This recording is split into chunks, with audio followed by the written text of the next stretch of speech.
introduction. Thank you to all the members of the CITS, especially to Professor Bimber, my sponsor, who couldn't assist today. And thank you for your invitation. It's gonna be a wonderful research and moment in my life here.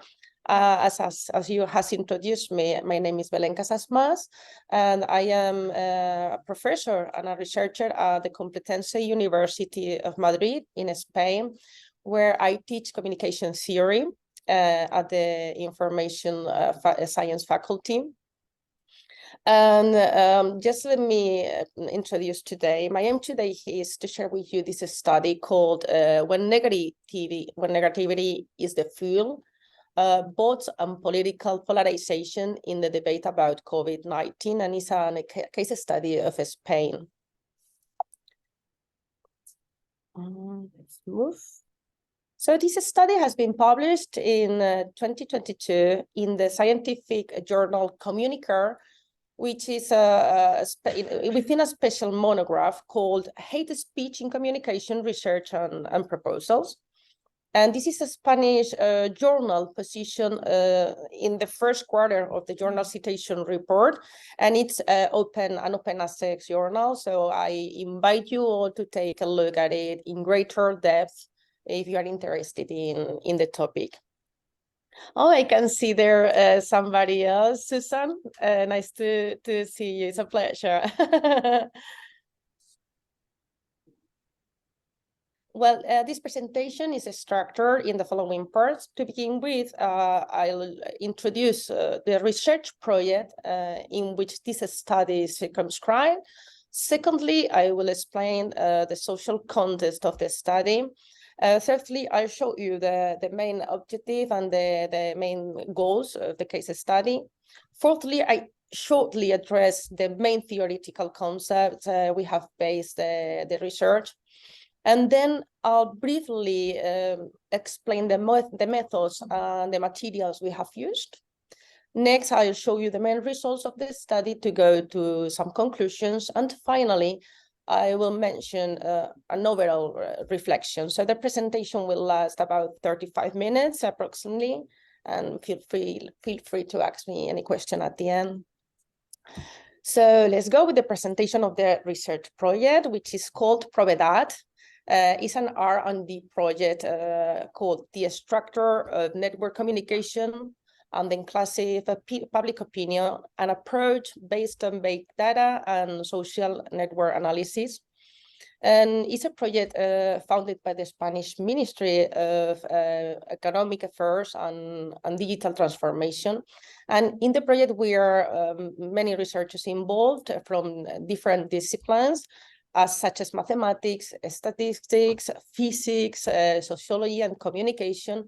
And the latter communication is my specific area of knowledge. So the research group I am working on this project belongs also to the Complutense University of Madrid. And the name of the group is Data Sciences of Computing for Social Analytic and Decision Aid. We started this project in 2020, and it is expected to last until 2024. So when we started the project, we began with the promise that humanity is digitalizing its reality, and that brings a new scenario where it is involved social political communication and the disintermediation of the political debate. So that's the reason why we consider social big data analytics techniques a key method to analyze and to better understand different social political processes. In particular, we apply big data analysis in 4 different areas. An area called connective parties, that is the Web 2.0 dimension of political parties. And a second area called connective action. Action refers to the collective action processes that occur in the digital environments. Third area of applied case studies that has to do with scientific and technical debates. And the fourth area of research that has to do with gender studies. And this study I'm presenting today is mainly related to connective parties. So let's move on now to some theoretical concepts I'm pretty sure that you are familiar with, but I consider to be important to better understand the main hypothesis of the study. Those key theoretical concepts are political polarization, political votes, and incivility. So generally speaking, political polarization is associated with selective exposure to information. Prior considers that such limitation facilitate the development of extreme values, extreme attitudes, and political stances, or is at least based on the strengthening of earlier postures of attitudes of the persons involved in the debate. So in this sense, Sunstein claims that digital social network favor polarization by allowing greater control over the type and the sources of the information. So in this context, polarization experts have warned how important different social and political players and stakeholders are in the development of political polarization processes. That is considered party polarization, ideological polarization, polarization of the issues, etc. So there is empirical evidence that when extreme positions are adopted by political leaders, it causes kind of a ripple effect that ends up by influencing the positions of their followers. So both Boxall and other scholars mention that when leaders slant or bias the information or interpretation of a media event, such bias makes it harder for their followers to understand opposing views. Let's move then to the concept of political votes, and it is very important to differentiate between political votes and social votes. Persley points out that advanced artificial intelligence and micro-targeting systems mobilize users through social media networks. Specifically in digital political communication, these propaganda tactics go beyond for-profit fake news and conspiracy theories, because they consist of the deliberate use of misinformation to influence attitudes on an issue or towards a candidate. So among these propaganda strategies are those political bots, which are social media accounts controlled in whole or in part by computer algorithms. So they create automatic content to interact with users, often by impersonating or mimicking humans. And the main purpose of these bot accounts, political bots, is to break the flow of the debate in the networks by denigrating opponents or users who have opposing views. Nevertheless, some authors like Al-Rabi and Shokla argue that the use of bots is not always related to or linked to malicious purposes. And they highlight, as an example, the usefulness of these social bots in Twitter, for example, informing the population about the risk of the COVID-19 or disseminating accurate breaking news, or urging citizens to stay home, or even explaining the benefits of the vaccines, and thus neutralizing the fake news about the jabs. So in contrast to inclusive social bots, various research highlight political bots whose functions are as follows. spread negative emotions, spread also fake news in a massive way, or using users' private information for partisan political purpose. And those functions lead us to address the concept then of incivility. Frequently, the characteristics of this type of robotic messages are the use of false information, uncivil language, and hate speech against minority groups or those who the opposite opinion, who are harassed and excluded from the debate. In this context, Papacarisi claims that incivility emerges as a communicative strategy that, thanks to the generation of negative emotions through insults or social negative emotions or discredit, tries to exclude the adversary from the public debate. So beyond the damage that this practice entails for the natural flow of conversation on social networks, the main problem is that they tend to lead to a strong polarization. And Sobirag and Berry refer to go further with this incivility concept, and they refer to outrage as a type of political discourse whose purpose is to provoke visceral responses in the audience, such as fear or moral outrage. I'm pretty sure that you remember those kind of moral fear during the lockdown of the pandemic. And how can they do that? Mainly through the use of exaggerations, sensationalism, lies, inaccurate information, or partial truths that affect specific individuals, organizations, or groups. So let's move down now then to the social context of the case study I'm presenting today in this colloquium. Let me tell you the political social context in Spain is that at present we are an increasingly polarized society, as well as many others around the world. So the case study is sadly like that. During the state of alarm of the COVID-19, Spain established a lockdown since the 15th of March until the 21st of June 2020. And this country had faced previously a series of political elections due to the Spanish heterogeneous vote opinion. But as I mentioned before, that heterogeneous opinion doesn't mean that we are not polarized into well-differentiated blocks, the left and the right.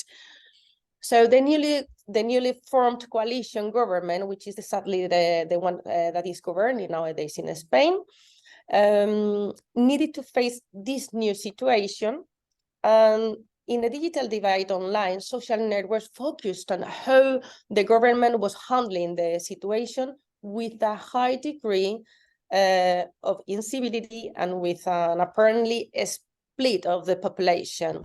Thus, Spain went through a critical scenario in which the cohesion of the population was in risk.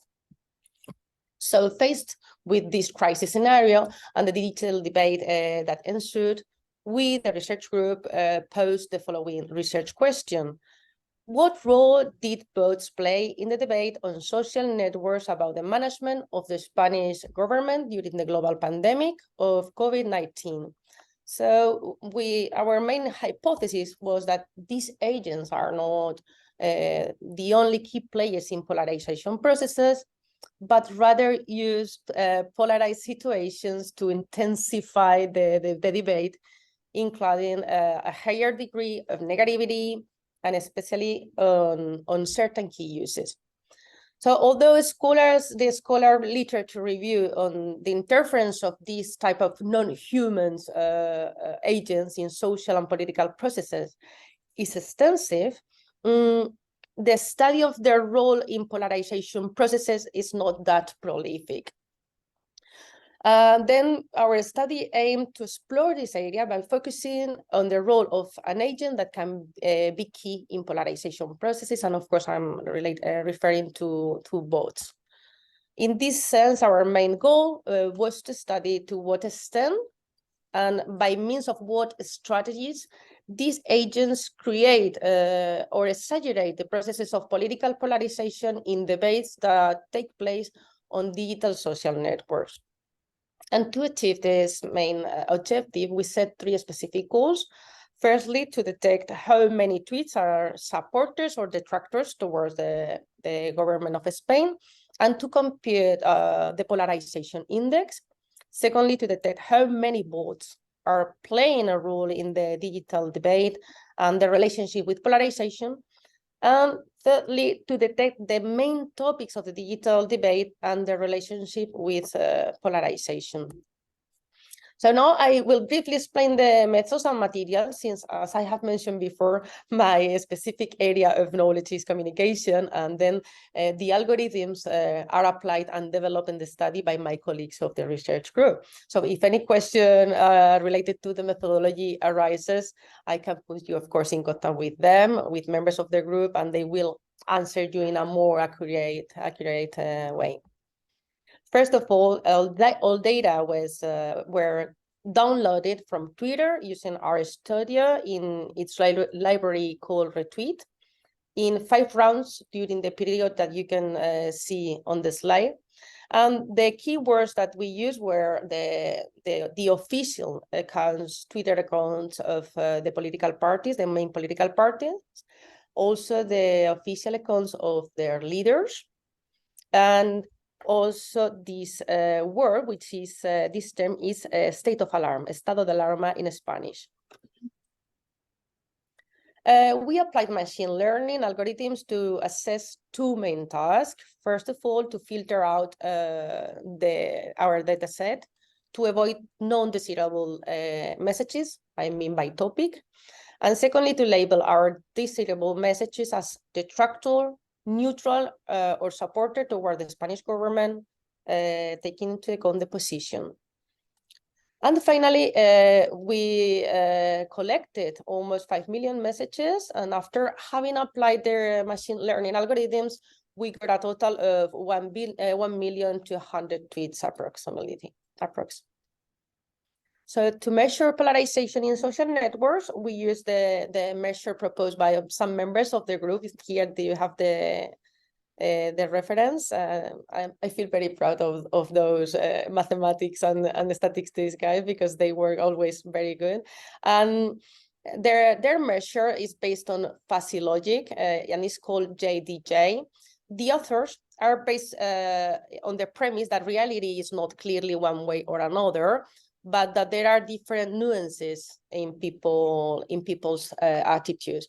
So, for example, is it understood that although a certain individual may be a supporter of a political party, that doesn't mean that he or she cannot agree with some proposals from other different political parties? That happened very often in Spain with the issue of abortion.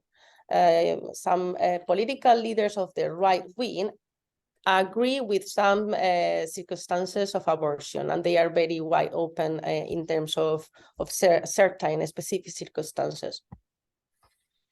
So we use the probabilities given by the machine learning algorithms as a membership degree. I mean, how a given message is radicalized to both extremes poles, detractors or supporters towards the Spanish government.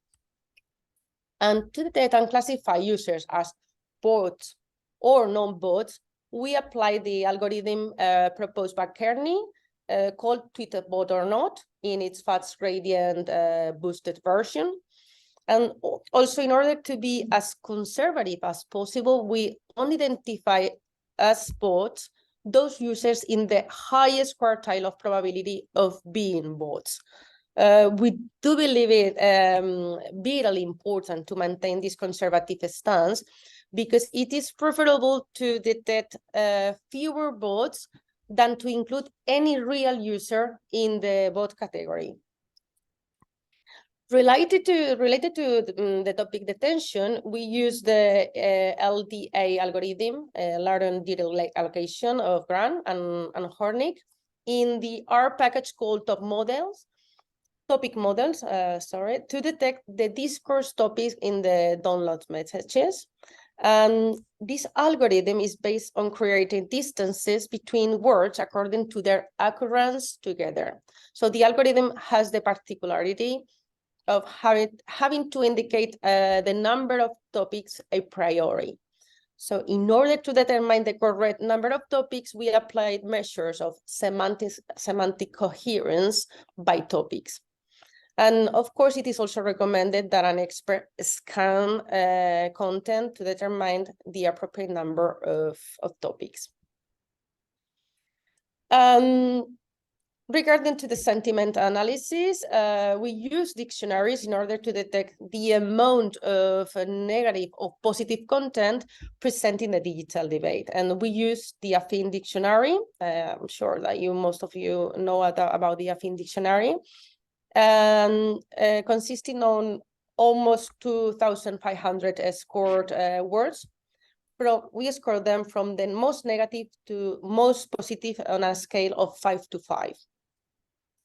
And then let's move to the main results. First of all, about the bot detention. As I mentioned before, we apply a conservative criteria, and then an account is labeled as a bot account in those cases in which its probability of being a bot is placed above the highest quartile. That means that that probability is greater than 0.97. So as you can see in this figure, 85% of the accounts were bots, while 15% were, 85 were non-bots, while 15% were bots.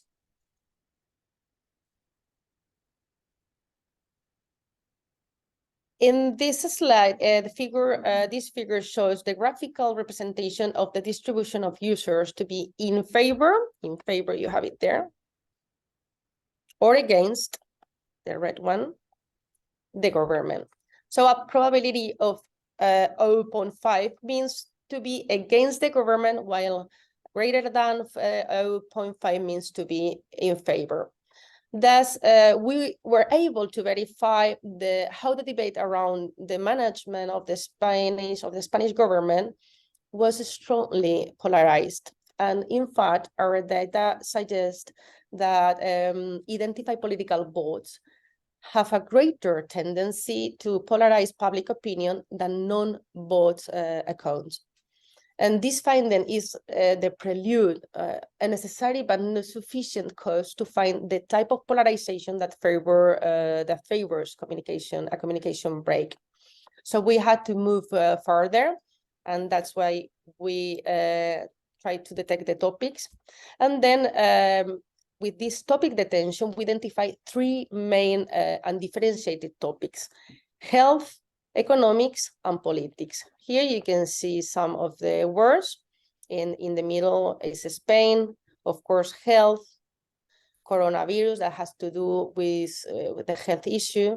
But if you pay attention, there you have the main accounts of the political parties, and here in the center is the name of the president of Spain. Here there is also another way to call him, which is or Sánchez or Sánchez Castejón. That's Pedro Sánchez, the president of Spain. So the number of topics found were the same for both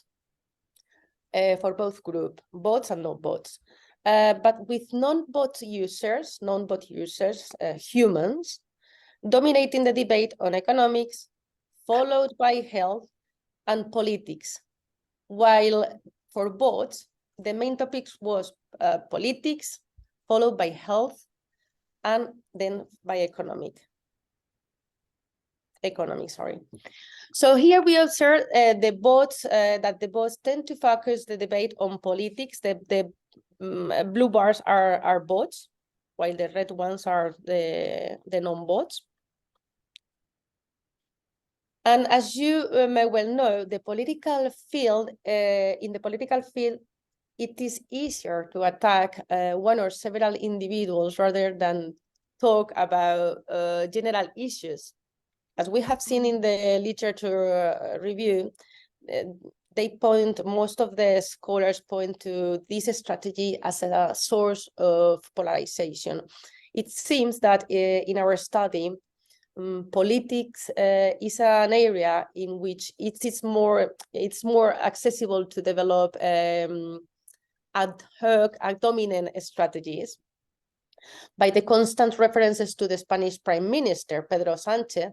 And those messages are clearly more biased and focused on the flaws and the negative circumstances surrounding the person, the president. In other words, it is an individual strategy focused on incivility as a form of communication management of the crisis. Finally, the Affine Dictionary for Sentiment Analysis was applied to each of the three detected topics. As can be seen in this figure, words with negative connotation, negative is the red or orange, depending on the color you can see, you identify. So words with negative connotations predominate throughout the digital debate, finding a greater presence in messages that talk about the economy for the non-bots. Non-bots are here. This is the economy. And followed by politics in the discourse of bots, as you can see here. And also politics in non-bots. So let's jump to conclusions then. First of all, the COVID-19 crisis clearly triggered the dynamic of political polarization on online networks. We definitely have observed the presence of political bots during the debate. And thirdly, political issues are also the most polarized in the debate. They also show the greatest difference between bots and non-bots. Bots present a more polarized debate on the management of the pandemic in political terms. Nevertheless, polarization levels are similar to the non-bots users, and that leads us to the question of where the bots lead in the digital debate, and it is highly likely that they did. So in line with the concept of outrage I've mentioned, outlined by Sobiraj and Berry, the topics we found in the bots accounts reinforced the melodrama and the improbable predictions of impending doom that are attributed to decisions made by the government of Spain. And it's a discourse distinguished by the tactics used to provoke emotion rather than to evoke emotion in the political arena. So therefore, the use of bots wasn't seem to be oriented towards informing society about the risk of the pandemic or promoting prevention dynamics, but rather was mostly focused on mobilizing public opinion against the government with negative messages. And that brings me to a final reflection. Our impression, as you can read there, is that the polarization and negativization binomial is like the ammunition chosen by this type of accounts to alienate and confront the parties involved in the public debate, as well as to create an environment of tension, the lack of civility and attacks on those who think differently. And in an already polarized contest, whether it is due to the actions of other agents, I mean, political, social, or media, or due to the situation of exceptionality and uncertainty itself, the fuel, the fire used by the bots in this debate consisted of making positions more extreme. And this finding is one that can serve as a basis for future research and can be contrasted in various case studies with similar or different characteristics to the one carried out here in this study that I'm presenting today. And just leads me, I promise you, the last slide that is relating to the future research. We are now just preparing a call for papers for that to be launched in December 2023 on a special use of the journal Social Media Plus Society. As you well know, is edited by Sisi Papacarisi. And this special issue is going to be called Rethinking and Analyzing Political Communication in the Digital Era. I have the honor to be a guest editor together with the main researcher of the research group, Professor Jose Manuel Robles. And you are all of you very well invited to send proposals. Here you can see all the lines that we are just including in these special issues. And I also talked to Professor Walter about the possibility, and it would be great to organize a seminar by the end of October this year, just to, as a way that you can just present in the seminar your proposals to become potential papers that pass to the phase of the blind peer review. So I very much hope to come back here in October again, but with more colleagues of the research group. And I will be very delighted if you can just present there your studies and to discuss all together the possibilities to be published in that special issue. And thank you very much for being here. Thank you for your attention.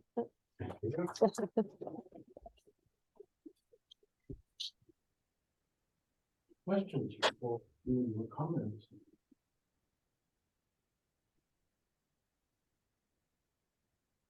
Please, Ron. Could you go back to your very first video where you have the two distributions? Very hard, the two curves. There you go. There you go. So if you didn't know anything else, you'd say, well, the people who are against have very, very strong negative opinions, but the people who are for seem to have a lot of variability, seem to be more flexible, seem to be more considering of negative possibilities, but it drops off really quickly. So one could be that notion that people who are for the government are also a little more ambiguous in their positions. But another could be you have a very, very, very high threshold for what constitutes a bot. Very, very small, well, quintile, top 1%. I was wondering if you did a similar chart with less stringent thresholds, like 20%, 30%, 40%, given that some between the 20 and 30% that you consider to be users could possibly be bots just because there's a continuum. And if you did that, the chart might actually change. And so some of these people who are very extreme in the middle might then pop over to here to the extent that they are considered bots. So I'm just wondering whether you had ever thought about the effect of the threshold, that very high threshold you have for bots, which I agree with, but clearly it's just a almost arbitrary cutoff between the continuous distribution. Thank you for the question. It's very interesting. When we were just when the mathematics and the statistics show us those kind of figures, we always try just to give some explanations. And what I was told, but they can know in a much more accurate way, is that for example, that different. Can you see that in the, for example, that difference between the in favor that is on the right on the. Sorry, in our right, yes, and it should be that in those negative messages when it's like that, but I'm not really sure about the lower levels. Interesting. But it could be a good question for them. Yeah, thank you very much. I have a question for you. Everything you said stands to reason. It stands to reason that there is this polarization and negativity in the messaging. It stands to reason that this would exclude adversaries from public debate, that it would alienate people who think differently. But your data are descriptive. Do you have indications of causal effects? You mean I tweet this, I post this, and then it has a cause effect. Or negative thoughts there are, Mhm. or what? I mean, besides what we intuit to be the horrible consequences, is there a causal link? I don't think that there is we cannot explain with this kind of analysis data cause and consequences. It's because I think that in those cases we need another kind of methodology. And for example, we need to go to surveys or another kind of methods. What we can see is just what is happening in that debate, and the dynamics just to go and change it, because imagine the first moment of the contest, the first wave. In that period, the comments are about fall, economy, and health. But as long as the time passed, the debate completely changed, and in the last one is all against the government. So that is what we can just test, but we cannot see exactly who is going to be, for example, excluded. We can detect hate speech, but in order to I think to know more about what you are asking for, we need to apply another kind of methods, like the kind of methods of the traditional ones, which is surveys or even qualitative, sorry. Of course. One of the reasons I asked this question is because some of the definitions you offered, I find to be multiple. For instance, you quote Polarization, who defined incivility. I haven't read this paper from your slide.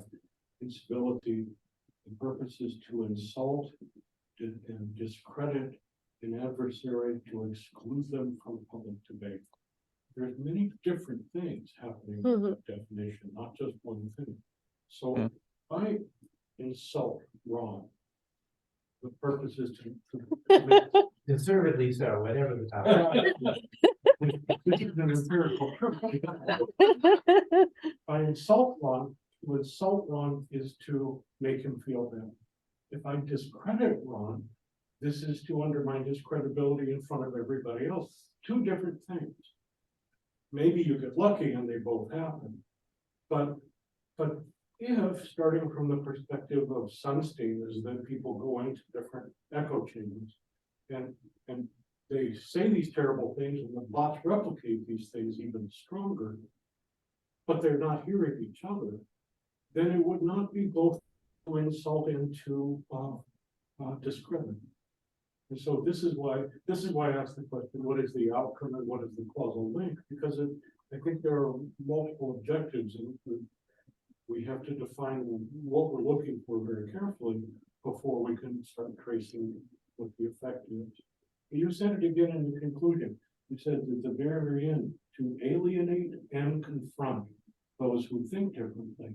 And that's two different things. Now, it could be within the in-group. Within the in-group, somebody's straying. And those are the people we need to correct back to our conservative core values.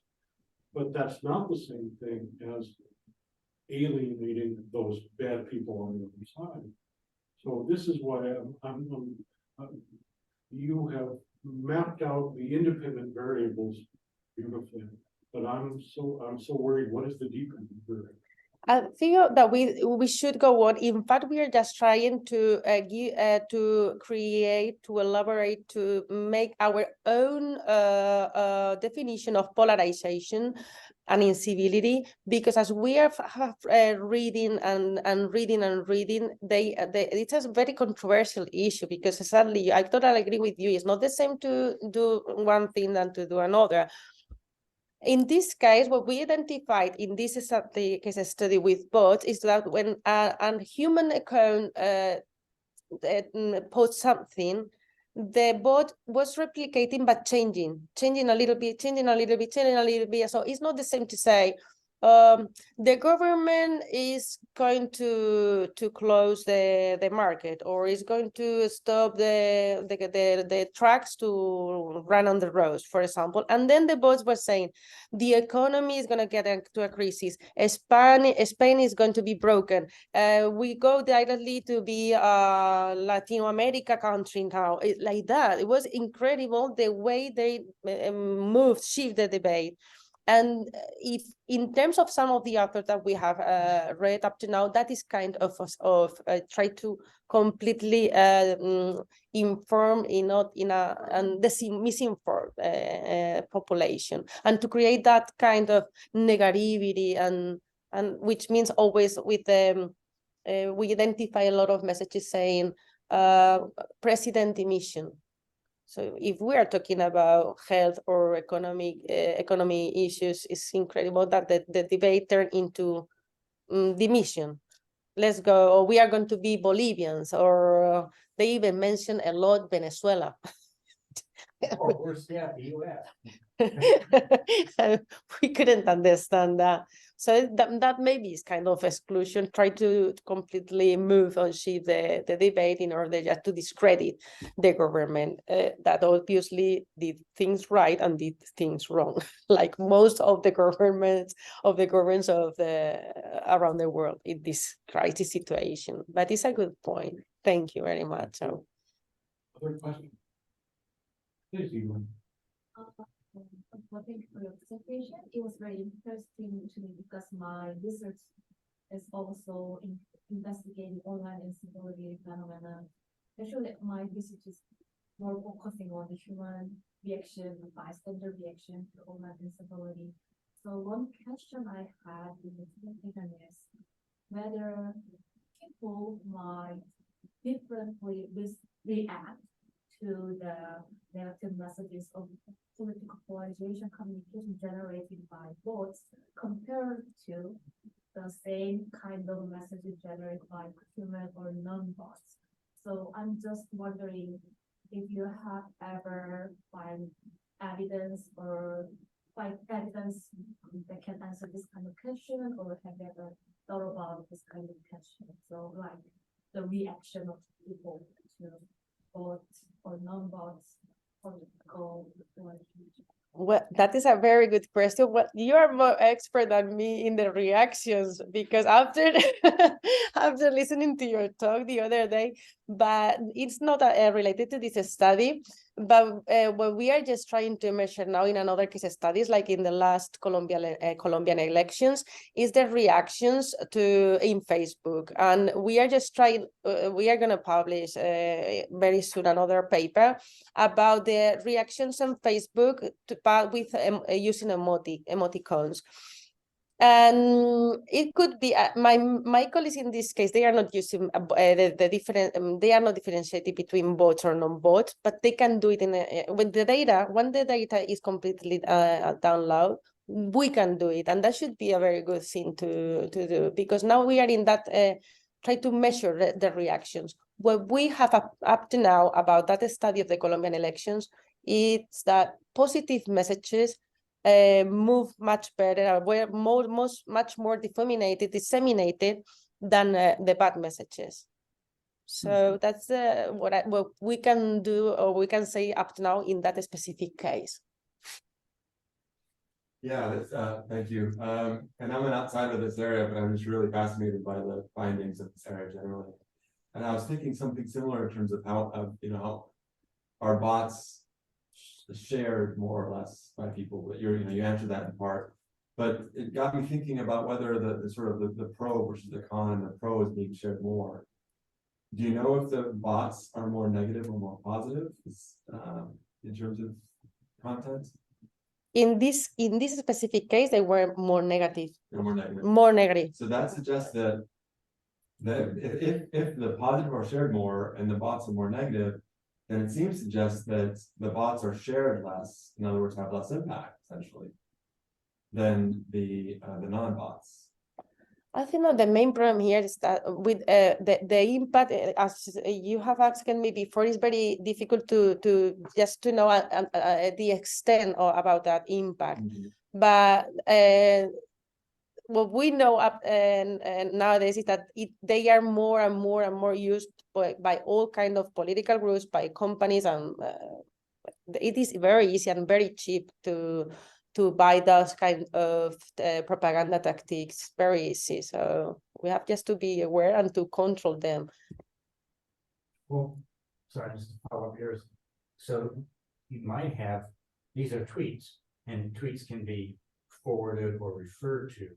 So depending on how you collect it, you could actually test that. Right.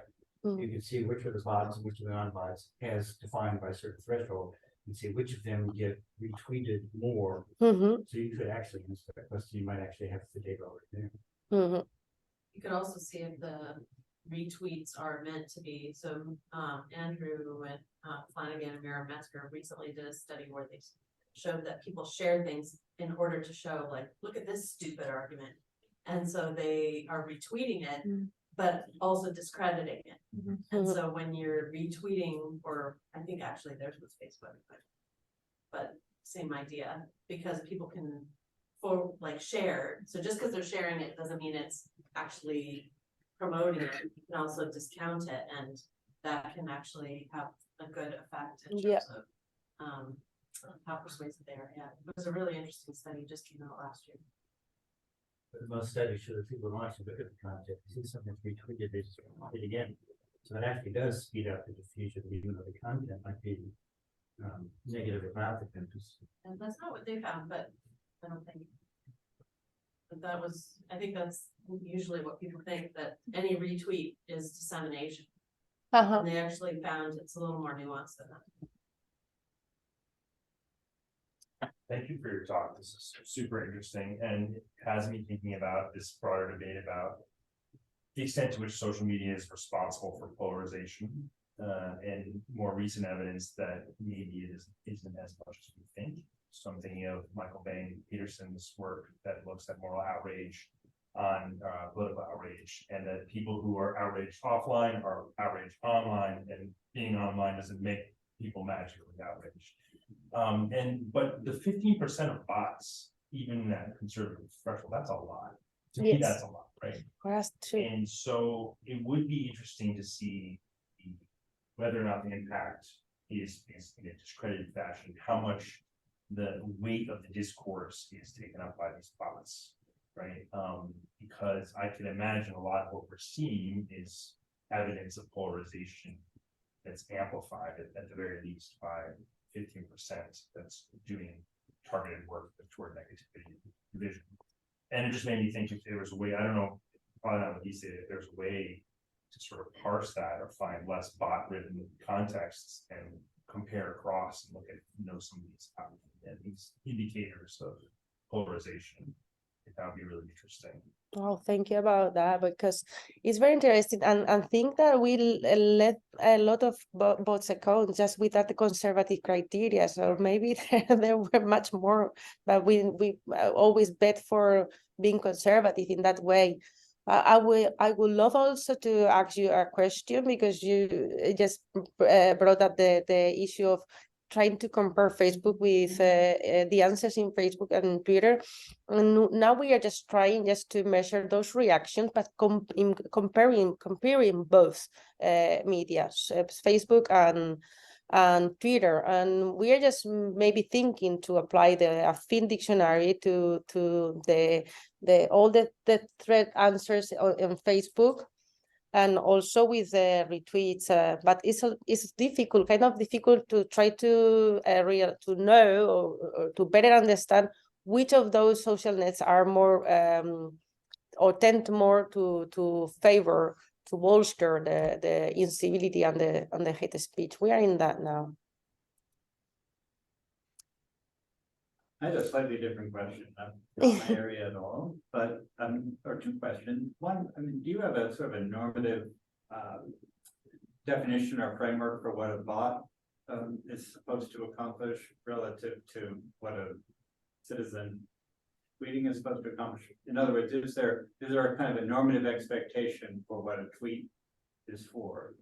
And then second, it was really interesting to me that you found politics as a polarizing zone, but economics and health, and I'm not quite sure if that was just very topically defined through your, what your hypothesis might be about this idea of, normative political communication, whether it's distributing knowledge, correcting disinformation or misinformation, getting people riled up when something is wrong or when something is right but not understood.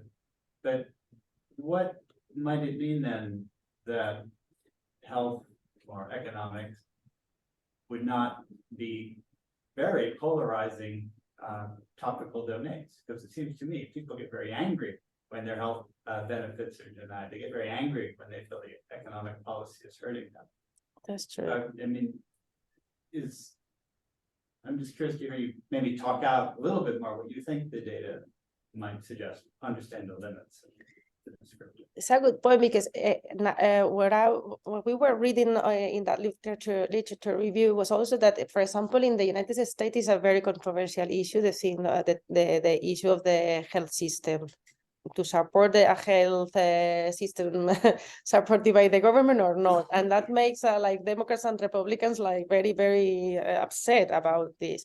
But there in Spain we have like a universal health system, and then now we are in a moment a little bit controversial, just thinking if we can support it or not. But it's not, they are not so polarized, those issues. And for example, in another of those case studies that I mentioned about gender, we also found that even, for example, if the debate was about a sentence against a group of rapers that raped a woman in Spain, the first days of the social net debates was relating to the woman and as a victim, and in the end, in only two weeks, the debate shifted to immigration. So what we are just witnessing now is that in the end, the issue that triggers the topic debate completely changed in a couple of weeks. So it's a paradigmatic thing. Now, there's another thing I was going to say is I think, especially with the AFIN dictionary, it's going to be confounded with topic to a great degree, right? And so as the topic shifts across time, you might see different, trends both in what the bots are focusing or totally focused on. But I also was curious about whether you looked at these effects or relationships if they were asymmetrical. So for example, are bots doing different work across, I'm not familiar with the nature of the divide that you're talking about, right? But in the US, we would really think that this would be asymmetrical in some way. In certain circumstances. So did you break it down? I didn't see in the results that broke it down by for and against. Well, first of all, I would like you to invite to look at the yes, I hear, sorry, in the first one, because there you will find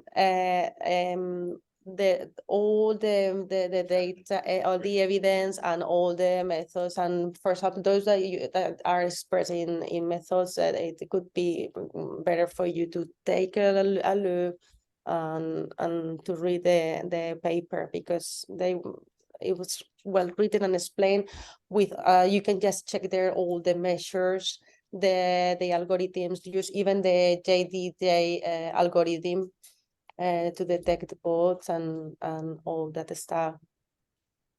I find that image very disturbing.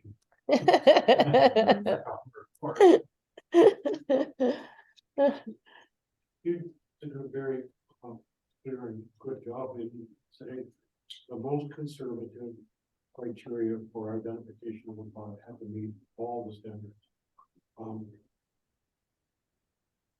We need to be most worried about the most obvious bots, or that the not so obvious bots we should be most worried about. There could be an uncanny valley. In fact, the obvious bots I ignore. The not so obvious bots are the ones that get under my skin. I don't know. I just wonder what you think. Well, most people don't know whether they think it is or it's not. There's no way to know where on the scale. So if you would ask them, They don't I know. think what he's saying is that the ones that you detect in people clearly see as bots, but there are some that are in the next quartile down that are less harder to discern. It's a good reflection. What we are thinking, most of the population that is now doing that or intervening in those kind of on the debates, so most of them they don't know now, but maybe in a very short time we will aware little by little. Now at university we are just teaching our students. When you are just having hot discussions on the internet, take into account that maybe you are not talking with or debating with humans. So first of all, Or worse, that you are.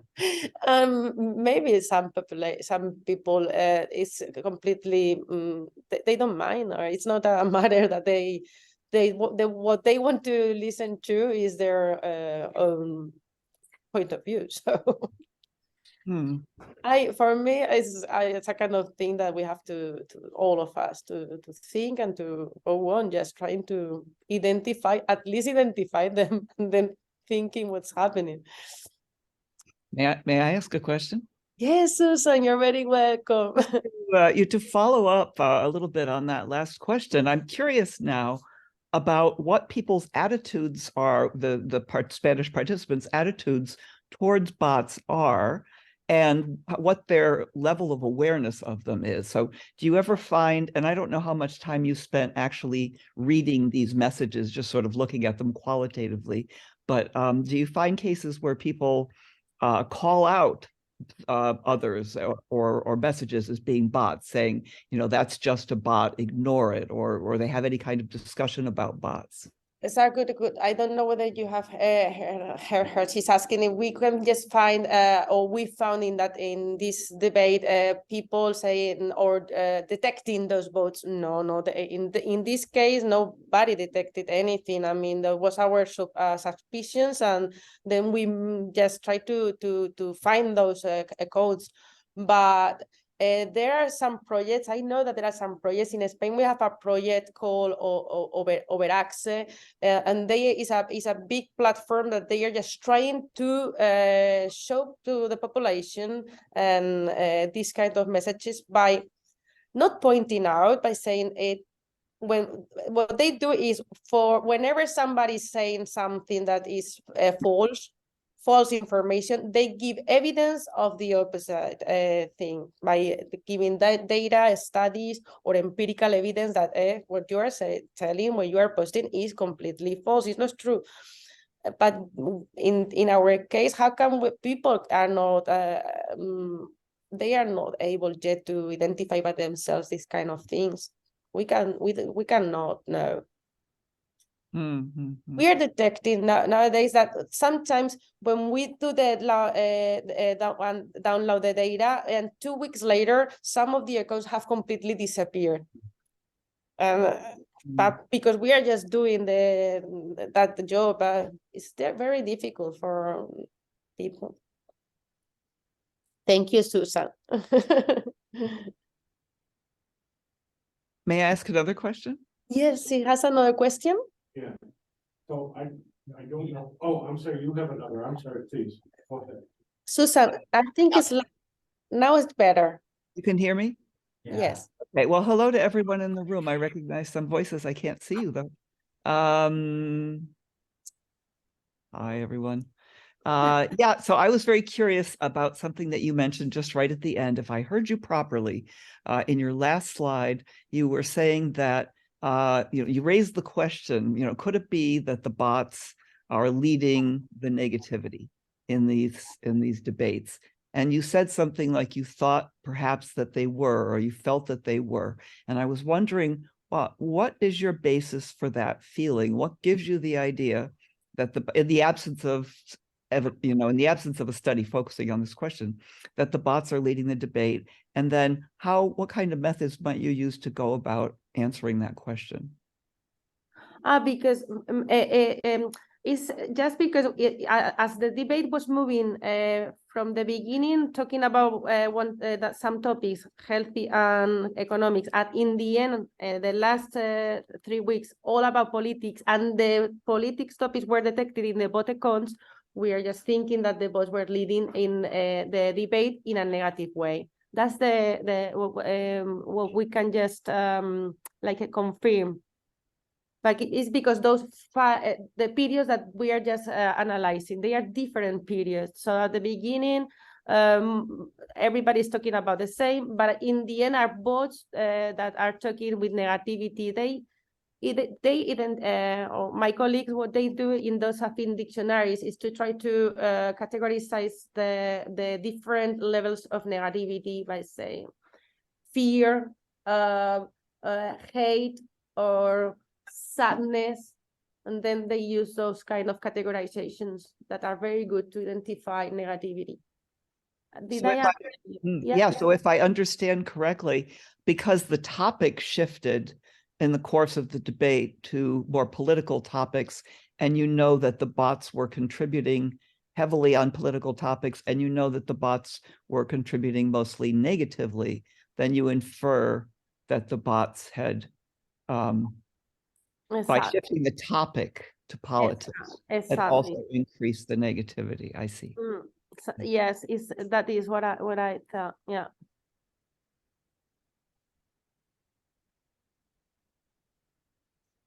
Thank you. If some of you need to go, I don't want to keep you here.